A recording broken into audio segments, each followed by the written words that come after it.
Hello, hello. Magandang umaga po sa inyo mga boss madam. Sisilipin natin yung ating sitaw. Malapit na po siyang matapos. Kunti na lang po ang bunga. Oh. Kunti na lang po. Ayan. Ngayon napapansin ko sa patula medyo dumami ang ating bulaklak. Parang parami na po yung bunga. Ayan po, pakita ko po sa inyo. Ayan. Ayan po, oh. Going bunga na po siya, oh. Yan po, madami-dami na po siya. Oh, yan. Yan po, mayroon na po tayong ma-harvest. Tingnan niyo po, ang dami-dami pong bulaklak. Yan. Yan po, bulaklak po yan. Madami. Yan po. Tapos, yung aking pinya. Oh, 3 piraso po yan, oh. Buhay na po siya.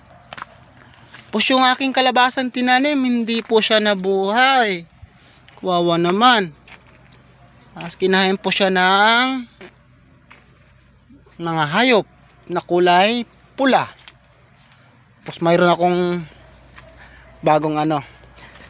Tingnan mo, oh. Malaki na mais ko, oh. Makakain na ako ng mais nito.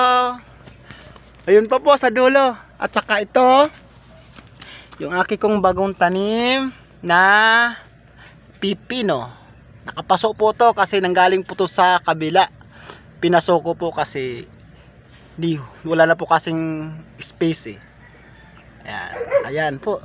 Ano po yan lang? Mga 10 puno.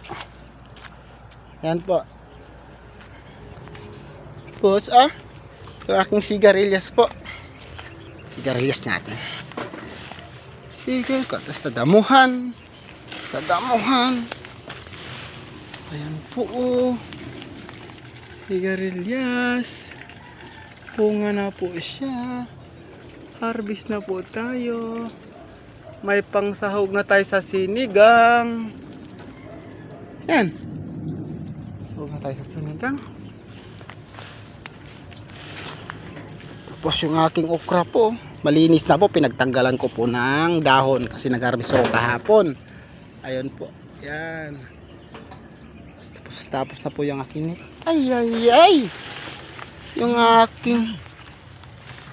yung aking tanim na okra. Patay. Anong nangyari? Sino naggalaw? Pati yung aking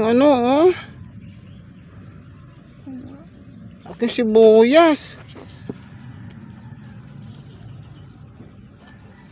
Kinalaw ng manok. Wala na naman akong pati yung kamatis. Ala, patay lahat. Kinalaw ng manok. Okay po. Yan na po. Salamat po. Magmi-meeting po kami ngayon sa school. 8:30. Bye po.